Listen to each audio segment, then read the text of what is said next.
Hey guys, this is Eric Weingart with Weingart Racing with another cylinder head review, sort of. The reason why I say sort of is because this I don't think came exactly this way from the factory. Let's start about what the head is. This is a Profiler big block Chevy 320 head. It's as cast, but here's what I mean by things I think it's been changed from the factory. You can order from the factory a 2300 valve job on the intake, but usually it's 225. This one has a 2300 intake valve and 188 exhaust. Like I said, you can order it either way. But if you notice there's Dykem on it, what I think what happened is whoever assembled these, what they did is, because here's how I can tell it's also not from the factory. If you look at the bowl blend here, let me get my pointer, not that side. If you look at this, this is definitely cartridge rolled. You can tell that's cartridge roll. If you were to get them from the factory, they don't do them that way. They just have a burr and it's all burred up. It's really not that smooth. To me, what it looks like is someone had gone in with the cartridge roll and just smoothed up the burrs and then put Dykem down and then lapped the valve job to make sure it came in, because these are the valves that's used and you can actually see the lap line on it. That's all it looks like they've done, because that valve job looks very similar to what Profiler uses and other stuff, so that's what I think it is. So the point I'm trying to say is I don't think this is exactly how they came from the factory. The only difference I think really is that it's been made, it's been cartridge rolled, and someone lapped in the valves. That's it. It is a 2300 and 188 exhaust valve. I used to sell these quite a bit, and I stopped selling them for a couple reasons. I still sell them, and maybe I should start reselling them because I only had one bad incident, and then after that I kind of leaned away from these heads itself. As far as flow, they really do flow really, really good, and maybe I should give them more of a chance. But I had sold 3 sets, and I'll tell you, the first one I ported, and the things, I'm getting ready to port this one, by the way, but one of the things I don't like about it is the short side height is really short. So for a big block, it's pretty short, which means as a porter, I don't have a lot of material to work with, so I've got to do other stuff. So if I don't like that shape, I really can't alternate it because I could take out material, but it's not easy to add it. It's not an end all, by the way. But it also, working it very hard, the most I ever got them got them to flow was like 440s, really 437, 440, right in that range.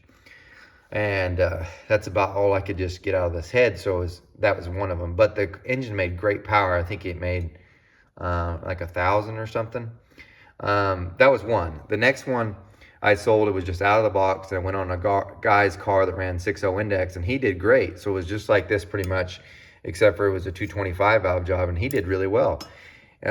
We actually used to race against each other at some of the throwdowns. He's a super great guy, and it really ran really well for only being AS-Cast and AS-Cast Sniper Junior. It did great.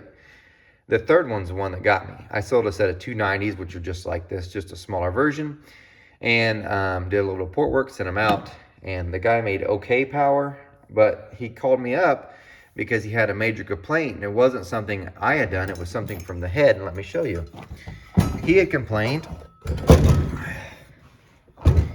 about he couldn't get the rocker arms to line up. So I'd send him, regular rocker arms or guide plates that fit, most big block heads. Well, it didn't work.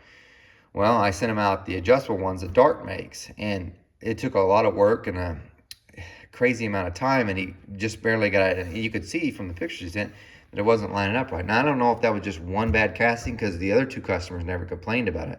I think the other one had shaft rockers, and the other one for sure had stud mount, and neither one of them ever had a problem, but that one did. And I was like, okay, enough of this. So from that point on, I kind of just, I didn't stop selling them. I'm still not selling them. If someone wants to buy a set, I'll happily sell you a set. I'll even port a set if you want. Maybe I should give it more of a chance. But from that point, I was like, I just don't want to mess with the hassle. I even gave him extra money to cover, the extra expense of the extra parts and the hassle and stuff. So in the end, I think I lost like $200 on that deal from selling a set of heads. So I know some of you are like, well, you poor business guys, you gotta make so much money. No, I don't think I made usually you might make $100 to $200 on a set of heads AS-Cast, maybe. Really, that's pushing it. In all fairness, you're making like 100. Anyway, so that guy, I lost $200. So in other words, it'd be like me giving you a set of heads and $200. So I was like, I don't want to mess with that anymore. So I moved on. Anyway, maybe I should have gave another chance, because the other 2 really were successful. But let me go through some of the things with the heads. So as far as the castings are made in America, which fantastic. They're in Ohio.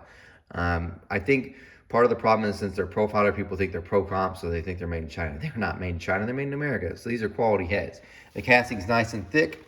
The big block stuff is pretty fantastic. I mean, you look at it, it's really good. Nice machine work as far as that goes. There's two ways in which you can order them, but I only ever ordered them one way. These are Cnc Chambers, and this is how they come from the factory. Okay, now you can get them as cast, but I never did. They're really nice, and they've got this groove here. I think it helps with wet flow. But I will warn you, there's something I don't like about this chamber. Now, before you think that Darren Morgan used to work for Profiler, and a lot of you think that he designed this chamber, he even say this was before his time. This chamber is not his. Because if you were to get the Sniper X, that's his. So that's definitely his chamber. It looks dramatically different from this, and it's a much better chamber. Because the problem I have with this chamber is the valve, you can't see it on the camera very well because it won't show you distances and stuff. But I'm just going to try pointing this out. It starts off, it's got a nice swoop, but right through here, it actually starts crowding the valve, right through here, which is hard to capture on the camera. So it comes out, and it should gradually keep carrying out and out and out to here, but no, it says carries out, and then starts pushing towards the valve. So it gets more restrictive as the valve opens. Let me kind of show you with the valve in. If I can get it in. So if you look at try to look at the distance between here and here, okay? So not much, right? And it should be, as the valve comes open, the distance should grow, because it'll grow here, but it won't grow through this area. So I'm just gonna pull it open some. And it's about the same. The distance should grow, and it's not. So what happens is it'll flow great, and then it'll start, as the valve opens, the flow will start going backwards, and you'll see this on the flow chart.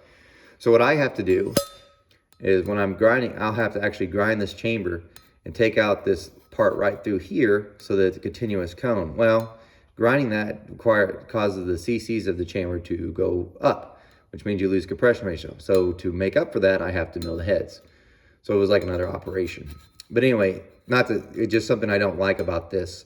However, they still make power, especially if you're in the lower left range. You'll probably never see this.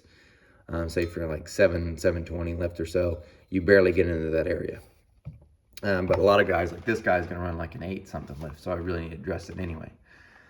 So there's that. This gives you an idea of what that looks like on the inside of the port. But and they are an oval. I'll give you here. I put Dykem on just because I was trying to see what I could do as far as the valve, what I want to do with the gasket and stuff. I'm gonna try to make it like a headhunter oval port size, and that's what I'm gonna use. Well, anyway, we'll get to porting this. I've got to finish one other set of heads, 2 intake manifolds, and I can start on this. But anyway, I know you guys stuck around for the, oh, by the way, this is what the exhaust looks like. So exhaust ports are round. I don't think they're raised up as some of the others.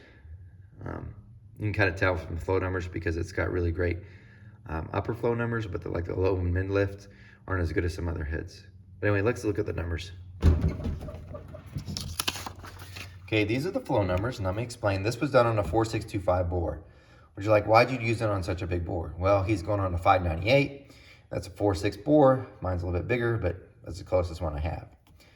This is the long runner for intake manifold, or long runner for the intake side.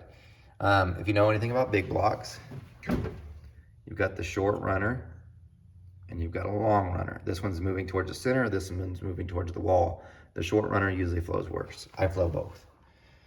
So this is the long runner, and this is the short runner. I'll straight up tell you, there is no 320 as cast head that I have flowed that flows better than this. The AFR 320 is really close, but it does not flow as good. I'll go ahead and tell you. It does on this one though. So on the long runner, this one flows the AFR 320 I've seen. This one does not. The AFR, the short runner, flows better for sure. Anyway, you can tell there's quite a bit of difference.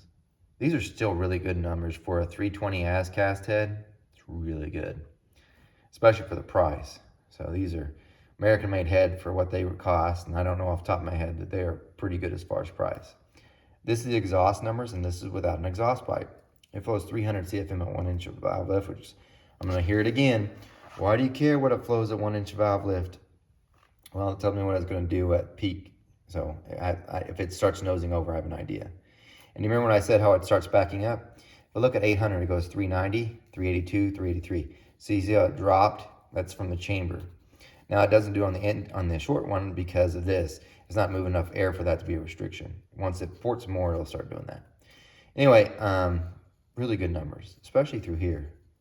If you look at my 4 number, 389, that's really good. My 600 number, 374, really good. And then my peak at 383, really good. So it's really a pretty good head. Exhaust is pretty good too.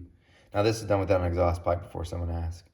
Oh, and this is what I mean by, I've talked before about the valve jobs from Profiler, and why I always end up having to redo them.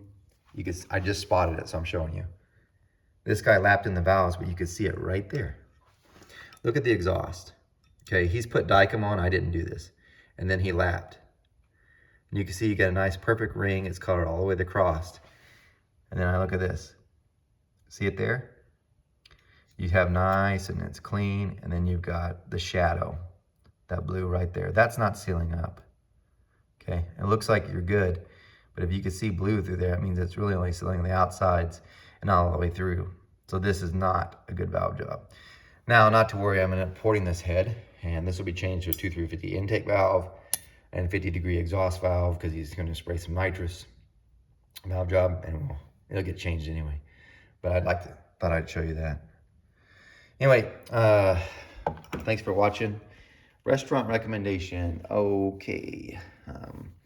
It's been a while since I've done this one, but I don't know if I've even talked about it. There's a restaurant for breakfast called Egg and On. It's here in Broken Arrow. That's the name of the restaurant, literally. It's really good. It's perfect. It's only open for breakfast. It's really great. Those guys, it's always busy, always. So if you go, no matter what you do, you're waiting. But unless you go super early super early.